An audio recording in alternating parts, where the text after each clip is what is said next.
Okay guys, so today's going to be a news video, and there's a lot of things to talk about. We're going to start out here with Hogwarts Legacy, and all the early reviews and gameplay footage and all that stuff's coming in, and a lot of people are saying a lot of overwhelmingly positive things about this game.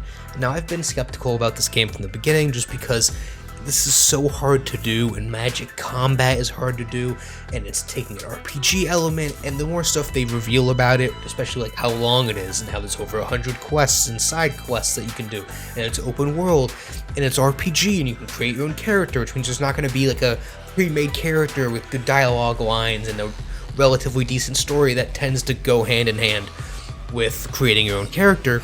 And so realistically, I've had no expectations for this game at all. I expected it to flop.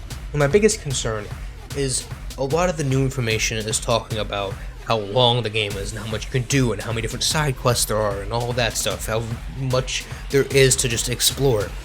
But that doesn't matter. I've talked about this before. The amount of content means absolutely nothing if the content's boring as hell.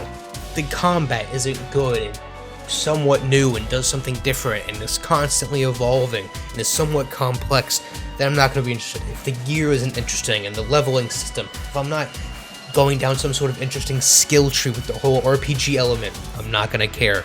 I don't really care about Harry Potter, so that's where I think my take is unique.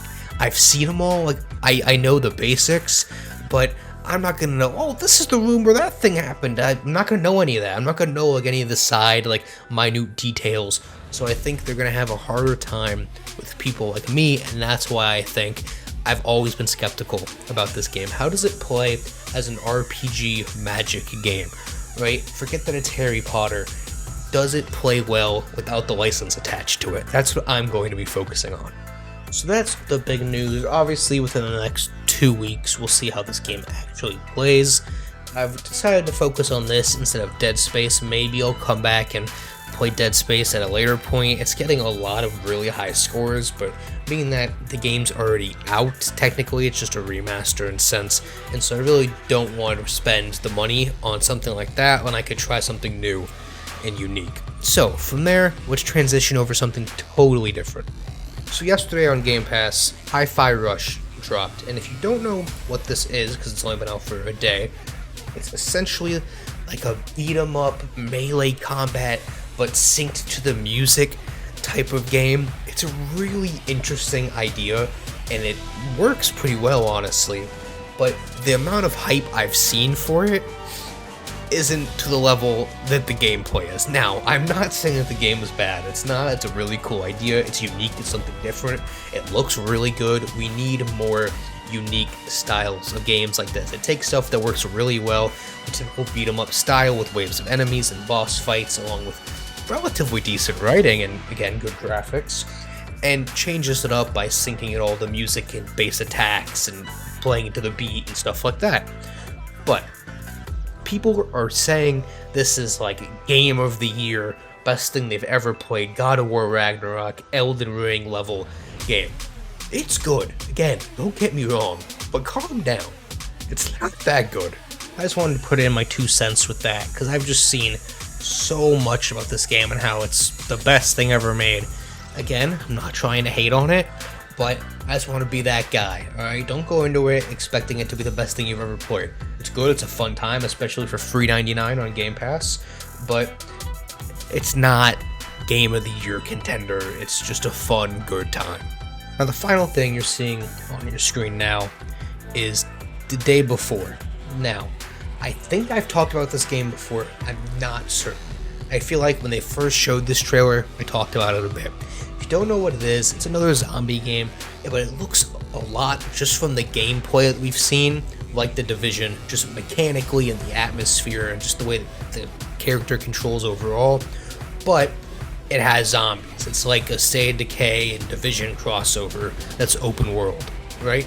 Now, I was calling this the AAA DayZ, which I would absolutely love as a game because I love DayZ. It'd be an absolute blast. Now, you see here in a second, it's going to show the March 2023 release date, That's absolutely not accurate. The game got delayed, and then I think it got delayed again, and they showed a little bit of gameplay, just a tiny bit, and they've been teasing and teasing. They're going to show more gameplay.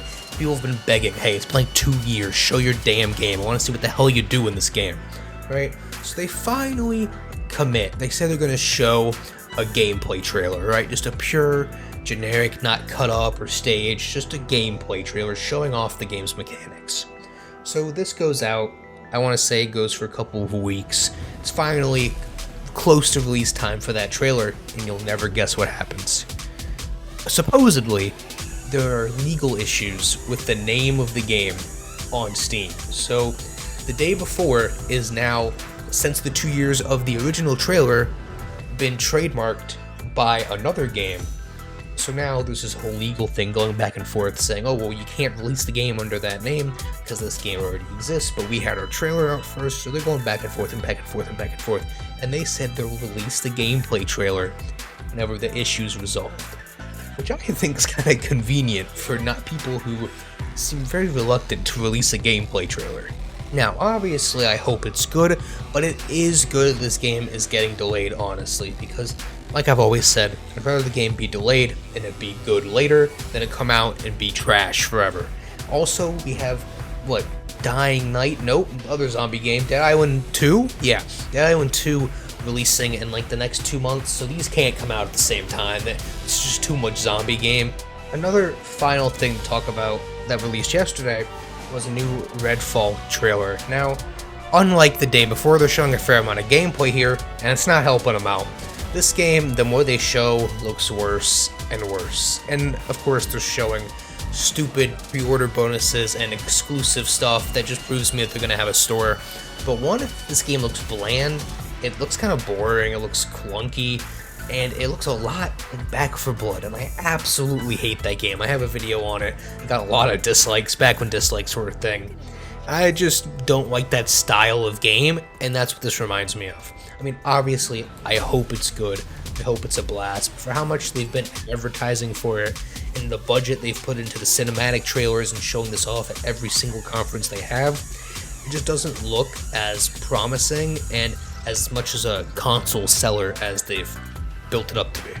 So that's all I have for today. I just wanted to cover all of the trailers and news that's been coming out over the past week or two. And I feel like there's a lot coming out this year, especially in the beginning, more than usual. So you guys let me know what you're excited for, which of these games you want to see, and I'll see you guys on the next one.